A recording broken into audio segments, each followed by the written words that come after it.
지난 19일 울산 울주군 온산공단에 있는 S-오일 울산 공장에서 폭발 화재 사고가 발생했죠. 이 사고로 1명의 사망자와 9명의 중경상자가 나왔습니다. 울산에서는 이렇게 대형 폭발 화재 사고가 반복되고 있죠. 지난 1월 12일에는 SK에너지, 1월 23일에는 효성 TNC에서 불이 났었습니다. 동시에 벤젠, 톨루엔 같은 1급 발암물질로 공해가 발생한다는 우려도 동시에 나오죠.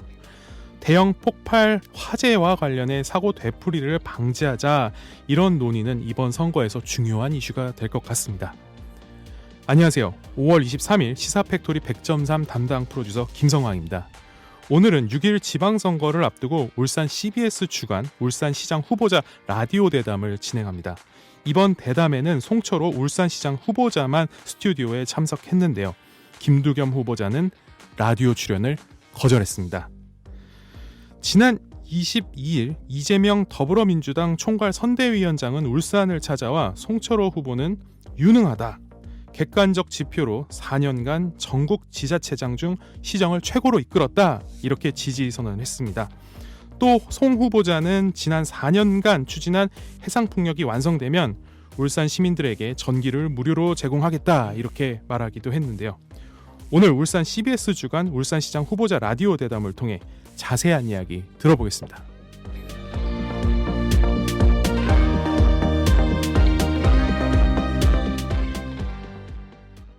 송철호 울산시장 후보자 스튜디오로 모셨습니다. 어서 오세요. 안녕하십니까, 송철호입니다. 네, 안녕하세요. 어제 이재명 위원장을 비롯해서 당 지도부가 총출동해서 지원 유세를 벌였는데 좀 현장 분위기 어땠나요?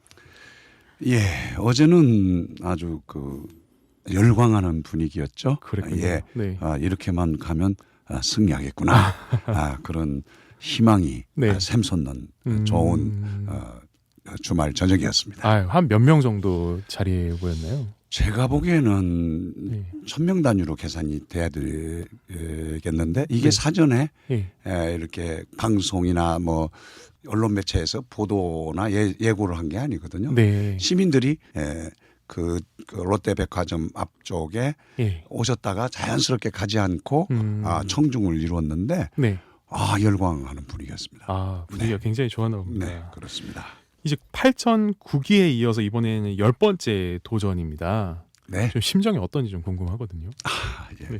네. 그 10번이라는 것은 우리가 이게 10번 단위로 이렇게 계산을 더 하고 해서 예. 십진법 참 이걸 제가 채우려고 한 건 아닌데 네. 어쩌다 보니 그래 됐습니다. 하지만 저는 10번이기 때문에 돼야 되겠다는 생각보다도 네. 9번째에 당선돼서 제가 이 일을 해보니까 네.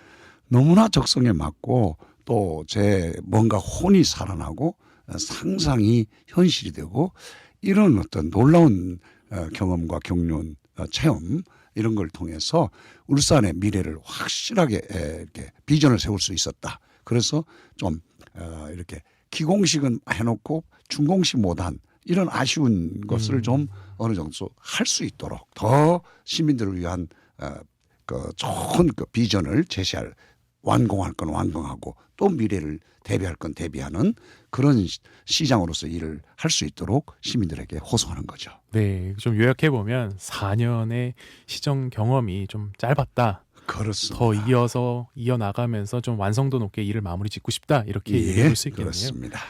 네, 더불어민주당 당내 경선 이후 본선에서 이제 CBS 라디오 인터뷰는 사실 오늘이 처음입니다. 좀 본격적으로 인터뷰에 앞서서 출마의 변 한마디 해주시죠. 예, 시민 여러분, 송철호 이번에 시장이 되고 싶은 거 저 개인을 위해서라기보다는 시민 여러분들에게 두 가지 선물을 좀 더 드리고 싶다, 이런 생각입니다. 하나는 제가 시장이 돼서 줄기차게 이렇게 실현해온 게 시민민주주의입니다. 융합민주주의랄까요? 어려움이 있을 때는 늘 시민과 함께 논의하고 갈등을 조정하고 투명하게 하면서 새로운 창조적인 미래를 이렇게 설계해 나가고 이런 일을 해 나가면서 4년 연속 전국 지방자치단체 중에 최고의 성적을 거두었습니다. 또 청렴도도 아마 6월 달에 또 하나 이제 작년 성적이 나오는데 3년 연속 최우수 청렴 기관으로 울산시가 이렇게 선정됐는데요. 이 모든 것들이 제가 민주주의적 절차와 민주주의적 이념, 시민을 아끼고 각 그 노동이나 청년, 여성, 어르신 이런 각 분야의 약한 쪽에 계신 분들을 이렇게 도와드리려고 한 노력이 그런 성과를 냈다고 생각하고요. 또 하나는 울산 산업이 그동안 60년간 공업도시 선포 60년간 거대 제조업 중심의 중공업 중심의 산업으로만 치우쳐 있어서 우리 사회가 한계를 노정했죠. 저는 여기에 4차 산업혁명의 문명 이기를 보태고 나아가서 지금 세계가 탄소 중립, 기후위기 극복이라고 하는 어마어마한 지금 과제를 껴안았거든요. 안 그러면 지구 자체가 멸망할 위기에 있단 말이죠.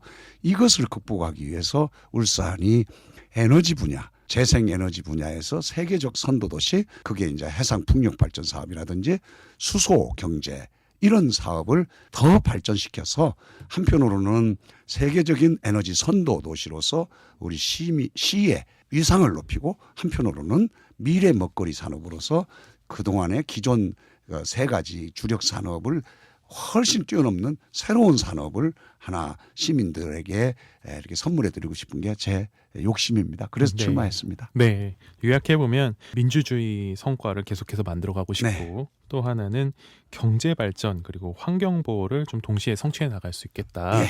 그래서 이번에 출마를 해본다 이런 네. 말씀이시죠. 예. 네, 안 그래도 이제 코로나가 대유행이지만 또 지금 좀 완화되는 분위기긴 합니다. 그런데 그런 상황에서 울산시정을 이끌어온 일은 사실 쉽지는 않았을 텐데요. 네. 사실 이보다 더 어려웠던 일이 탈울산 행렬을 막는 일이 아닌가 싶습니다. 울산 지역 인구 감소 이유를 좀 들어보면 일자리 다양성 문제를 꼽거든요. 그 문화산업, 지식산업 일자리는 찾기 어렵고 제조업 일자리 일변도 때문이 아니냐 이런 지적들이 있는데 앞서 그 경제 발전을 성취해내겠다라는 그런 출마의 변화하고 좀 맞닿는 부분이거든요. 네. 어떻게 생각하십니까? 예, 울산의 그 탈울산 그 인구 저감 감소 문제는 우리 울산만의 문제는 솔직히 아닙니다. 네. 부산은 울산보다 더 심각하고요. 경남도 심각하고 지금 대구 경북도 마찬가지고 지금 저 이렇게 그 수도권에서 멀어질수록 심각하죠. 그런데 울산의 경우 가장 먼저 이 원인으로 꼽히는 게 그 현대 중공업의 불황으로 대량의 그 해고 사태가 일어난 것이 원인이었거든요. 2015년 말부터 시작했죠. 그렇습니다. 그 이제 결국은 일자리가 가장 문제인데 네. 우리 일자리가 지금 다시 되살아나고 있거든요. 조선산업이 다시 호황기로 접어들고 있고 또 자동차도 친환경 자율주행차를 중심으로 다시 또 살아나고 있고요. 석유화학 산업도 지금 아주 호황기에 접어들면서 대규모 투자가 일어나고 있단 말이죠. 네. 그래서 일자리가 늘어나는 울산이 다른 도시보다는 훨씬 희망적이다라고 보지만 네. 이것만 가지고는 안 된다. 네. 역시 사람이 산다는 건 일자리만 갖고 살지는 않는다. 음. 주거 여건이 살만한 주거 여건이 돼야 되고 그 주거 여건이 되려면 사회 복지, 사회적 인프라 네. 그리고 복지, 문화, 관광 이런 것 등이 이제 우리 사회에 이렇게 고루 균형되게 발전해야 어떤 도시의 품격이 살아나고 이 도시가 이렇게 살기에 자랑스러운 도시가 된다고 저는 보고 그래서 일자리만이 아닌 우리 지역의 새로운 주거 여건이 좋은 곳에 신도시를 만드는 일을 게을리하지 않아야 된다고 생각하고요. 그리고 또한 사회 인프라 가령 예를 들면 산재 공공병원, 울산 의료원이라든지 네. 저 첨단 의료 복합단지라든지 또 광역철도라든지 이미 하나는 개통이 됐는데 앞으로 2개를 더 할 예정이죠. 광역철도를 조속히 건설하고 도시 트램 지금 1, 2호선이 먼저 시작할 텐데 이런 도시 인프라라든지 또한 우리 복지가 다른 도시보다 우리 사회, 우리 울산이 더 앞서가야 된다고 생각합니다. 육아에서부터 저 어르신까지 옛날 그 얘기한 그 요람에서 무덤까지 네. 각 분야의 어려운 분들을 보살피는 우리의 복지 시스템이 인구를 늘리게 될 거라고 저는 믿습니다. 네, 지금 해준 얘기를 들어보면 제조업은 앞으로 좀 장기적으로 잘 이루어질 것 같다. 일자리 충분할 것 같다. 탈울산이 발생하는 원인을 좀 막아내기 위해서는 좀 도시 구성 자체를 바꿔야 될 것 같다. 이런 얘기를 해주셨는데 지금 사실 청년들이 가장 궁금해하는 것 그리고 여기서 구직자들이 가장 원하는 건 사실 그 일자리 다양성에 대한 얘기를 하거든요. 네. 그래서 문화산업이라든지 지식산업 일자리가 너무 없는 거 아니냐라는 네. 얘기를 하는데 이 부분에 대해서는 좀 구체적인 방안이 있을까요? 네. 지금 말씀하신 게 굉장히 중요한데요. 네. 일자리의 다양성과 또 하나는 질 좋은 일자리거든요. 네. 이제는 옛날처럼 그냥 월급 많이 주면 어떤 뭐 일이 있어도 뭐 한다는 그런 일자리에 대해서는 특히 그 청년들이 선호하지 않죠. 네. 4차 산업혁명의 그 부산물을 우리가 기존 산업에 대거 결합을 시켜야 되고요. 그리고 아까 얘기한 해상풍력이라든지 또 수소 같은 미래 산업 그런 쪽에 다양한 일자리가 생겨야 되고요. 우리 울산이 지금 문화 관광 분야에 많은 성과가 있었습니다. 네. 예를 들면 태화강 국가정원이라든지 반구대 암각화의 그 암각화를 계속 물에 고문시켰죠. 그거를 맑은 물을 구해야 사연댐을 낮추고 이렇게 암각화를 구할 수 있었는데 그걸 제가 4년 안에 근데 그게 문화산업과 관련해서 일자리를 어떻게 연결된다는 건지 궁금하거든요. 관광이나 문화 같으면 우리가 뭐 예술 분야, 뭐 관광 분야 이런 분야에 일자리를 가령 반구대 암각화만 해도 거기가 만약 유네스코에 등재가 되고 그리고 많은 사람들이 몰려들고 세계적인 암각화 센터도 지금 이미 시작했거든요. 예산을 땄죠. 이런 게 지어지면서 일자리가 많이 늘어나죠.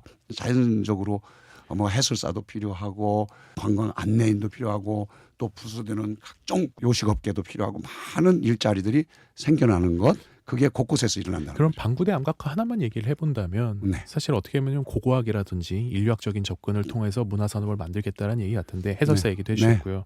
구체적으로 예산은 얼마 정도고 그리고 관련해서 창출되는 소요되는 인원은 어느 정도인가요?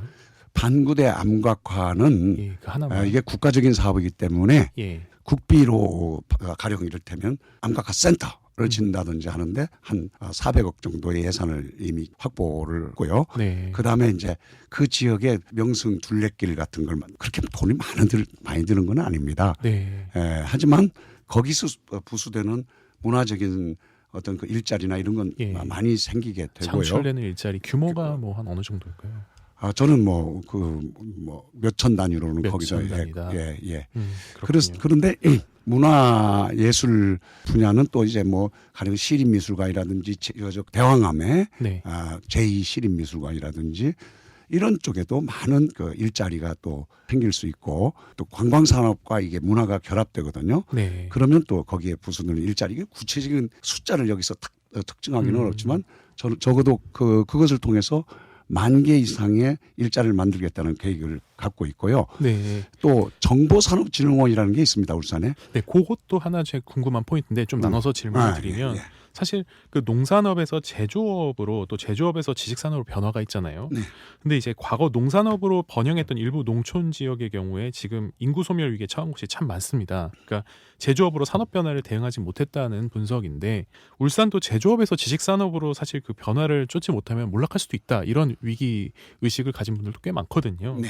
지금 그거와 관련해서 지식산업과 관련해서 또 관련 일자리에 어떻게 대응해야 된다고 보시나요?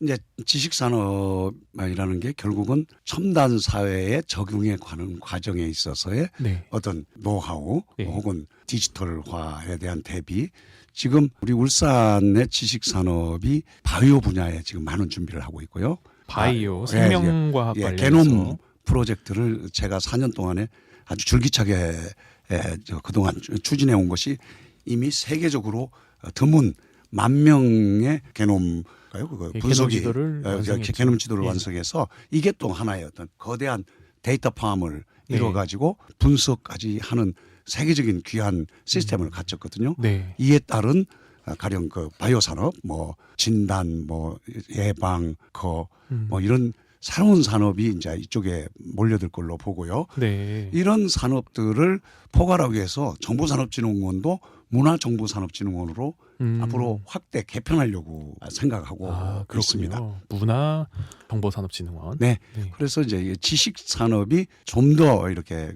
우리 울산 사회에 전면에 배치되도록 그렇게 할 것입니다. 네, 그리고 또 하나 일자리 얘기를 좀 이어서 가보면 부유식 해상풍력단지 조성. 네. 이게 또 10가지 공약 중에 첫 번째입니다. 네. 그래서 이거를 통해서 연관산업 새로운 일자리 32만 개를 창출하겠다. 네. 이렇게 얘기를 했는데 이게 가능한지 또 구체적인 사업비 얼마나 드는지 좀 궁금하더라고요. 사업비는요. 시에서 하는 거는 아주 기본적인 행정적 지원이나 연구 지원 그리고 관제 시스템 보완해 주는 거 이런 것 등이지 모든 걸 투자사들이 자기들 비용으로 하는 것입니다. 이게 국가에서도 이제 이 사업과 관련된 비용이 이제 국비로 들어가는 거는 우리 기업이 좀 더 국산화된 좋은 미래 이 분야의 기술을 개발하기 위한 R&D 비용이 많이 들어가는 거고요. 예. 실제로는 해외 에너지 대그룹들이 이 분양을 다 받았습니다. 그렇군요. 9.6기가와트면 지금 원전 9기 정도 네. 월성이나 고리 합친 것보다 크거든요. 네. 면적만 해도 서울시 면적의 2.6배 1600평방킬로미터를 이미 분양을 다 했습니다. 굉장히 넓군요. 예, 아주 상상하기 힘들 정도로 넓은 공업단지를 이미 바다에 울산에서 확보한 겁니다. 네. 이 사업이 제대로 들어가는데 우리가 돈 쓸 거는 별로 없다. 이게 우선이고요. 그리고 일자리는 32만 개. 32만 개는 이게 아주 여러 연구를 평균한 것입니다. 현실적으로 일어나는 거는 이 32만 개 전후 정도 되겠지만 연구기관에서 이게 부유식이라는 게 뜬다는 거 아닙니까? 뜨는 그런 부유체를 이제 풍력 발전기를 세우는 이 사업을 설계하고 설치하고 각종 기자재를 만들고 모듈화하고 운송하고 또 설치하고 또 유지하고 보수하고 안전관리하고 이런 어마어마한 하나의 일자리 시스템이 갖춰집니다. 그게 이제 32만 개가에 이른다. 그러니 울산에게는 다른 어느 도시에서도 상상하지 못했던 그런 일자리 구조가 생기는 거죠. 새로이. 그러면 그 대기업들이 연구 개발과 관련된 센터라든지 시설들을 다 울산에다가 또 짓게 되나요? 이제 그분들이 센터나 이런 거는 자기 또 본사나 자기 국가에 있다고 하더라도 이제 공동 어떤 센터나 연구 또 개발. 품질 검증이라든지 네. 이런 거 하는 거는 우리가 마련해야 되거든요. 음. 우리가 자동차 품질 검사소라든지 네. 이런 거 이제 우리 시에서 하듯이 네. 자동차 검사소 하듯이 우리가 그런 거는 해야 된단 말이죠. 또 유지 보수와 관련한 인력도 울산에서 필요한 그렇습니다. 거죠. 그렇습니다. 그러니까 그렇군요. 이분들이 또 20년에서 25년 계약에 의해서 사용하고 이걸 그대로 놔놓고 자기들은 철수하게 되거든요. 수익을 그 안에 다 볼 거 보고 네. 그렇게 되면 우리는 쿠웨이트 유전처럼 우리 시의 유전 자산이 어마어마한 유전 자산이 우리 시에 생김으로써 우리는 무상 전기, 무상 교통 시대로 간다. 시민들에게 다른 도시와 다른 어떤 부의 혜택을 드릴 수 있다. 이렇게 구상하고 있는 거죠. 그래서 어제 유세에서 네네. 학생과 어르신들한테 무상 교통을 제공하겠다라고 이야기를 하셨는데 네. 그것과 연결되어 있는 얘기일까요? 네, 그렇습니다. 이게 사우디나 쿠웨이트 같은 데도 처음에는 석유가 사막에서 발견될 때 그 사람들은 아주 가난하게 짝이 없었어요. 그런데 네. 해외 자본이 여기 들어와서 처음에는 시작을 했죠. 거기는 해외 자본이 너무 오랫동안 지배하고 하니까 전쟁을 일으켜서 쫓아냈죠. 우리는 그런 게 아닙니다. 아예 처음부터 계약에 의해서 투자해서 개발하고 일정 정도 사업하다가 철수하고 나면 우리가 인수해서 하는 그런 구조입니다. 그렇군요. 중동 국가들이 그 유전을 통해서 불을 일군 것처럼 이 대한민국 울산에서도 풍력 발전 단지를 통해서 불을 일굴 수 있다. 네, 바람을 통해서 풍력을 이용해서. 또 하나 이제 궁금한 점은 새 일자리가 32만 개라고 하면 인구 유입도 상당히 기대해 볼 만할 것 같거든요. 어떻게 그렇습니다. 보십니까? 예, 그렇습니다. 아까 인구 문제에 대해서 말씀드릴 때 우선은 일자리가 우선이다. 일자리가 생겨야 사람들이 모인다. 그런 점에서 우리 울산은 다른 도시보다는 유리한 처지에 있다. 그러나 그분들이 정주하고 여기서 생활하고 여기서 노년까지 살도록 하려면 역시 주거 여건과 복지, 문화 이런 것이 제대로 골고루 갖춰질 때라야 교육까지요. 네. 그럴 때라야 이분들이 이 정주 의식이 생기고 고향 의식이 생기고 이곳에 인구가 된다. 저는 그 말씀을 드리는 거죠. 네. 김두겸 후보자 공약하고 좀 비교해보지 않을 수 없는 부분이 있습니다. 네. 일자리 관련한 부분에 있어서 그린벨트를 해제하고 거기에 기업을 유치함으로써 일자리를 만들어내겠다. 이게 김두겸 후보자가 주장하는 가장 핵심적인 일자리 공약인데요. 이거랑 송 후보자의 공약하고 비교해볼 때 네. 어떤 장단점이 있다? 일자리를 어디서 네. 창출할지에 대한 계획이 없이 그린벨트부터 이렇게 해제해놓고 보자. 이거는 네. 집 지어놓으면 누군가 와서 살겠지 하는 건데 사실은 지금 인구라는 게 두 가지가 있거든요. 하나는 예. 자연 증가율, 하나는 사회적 증가율인데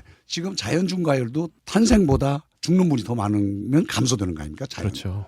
지금 우리 울산이 벌써 그런 시기로 접어들었거든요. 네. 자연 감소 시대에 들어섰어요. 예. 그리고 사회적으로도 일자리가 많은 수도권으로 몰려가는 상황에 여기다가 그린벨트 풀어서 그린벨트도 푸는 게 중요하죠. 하지만 그거는 보조적 수단적 개념이지 그거를 목표로 정책화하고 그거를 신주단지 모시듯이 하는 거는 아주 주객을 혼동한 목표와 수단을 바꾼 약간은 낮은 생각이라고 생각하죠. 네, 일자리 창출을 하려면 기업이 유치가 돼야 되는데 기업 유치부터 어려울 수 있다 그렇습니다. 이 얘기하시는 거죠? 네, 그렇습니다.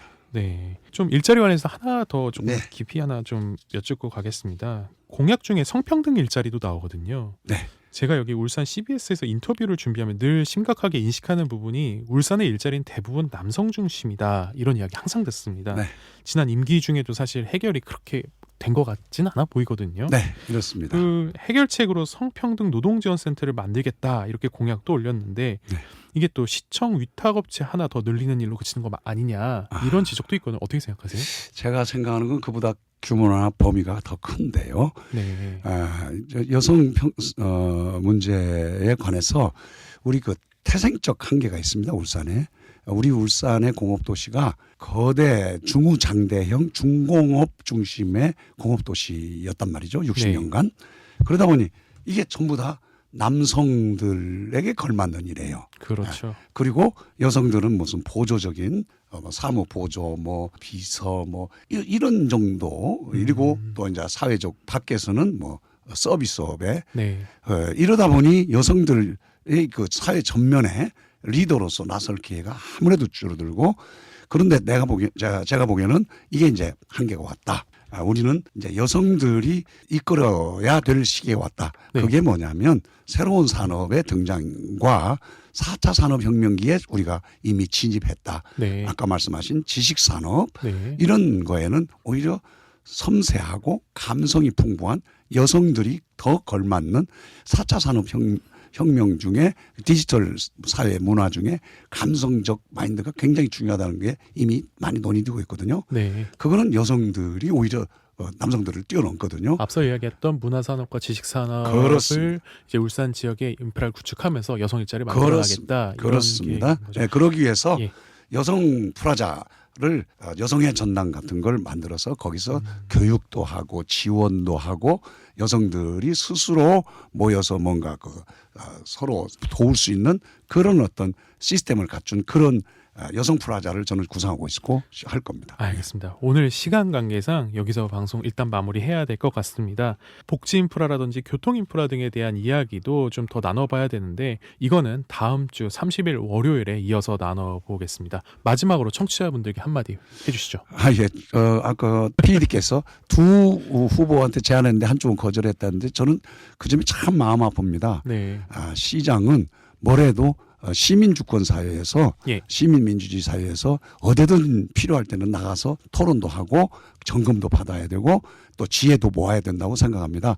저는 앞으로 그런 자세로 일하겠습니다. 시민과 회피하는 그런 자세는 시장으로서는 옳지 않다는 생각을 갖고 있습니다. 열심히 일해서 시민들에게 민주주의 더 발전시키고 새로운 산업 잘 보강하겠습니다. 네.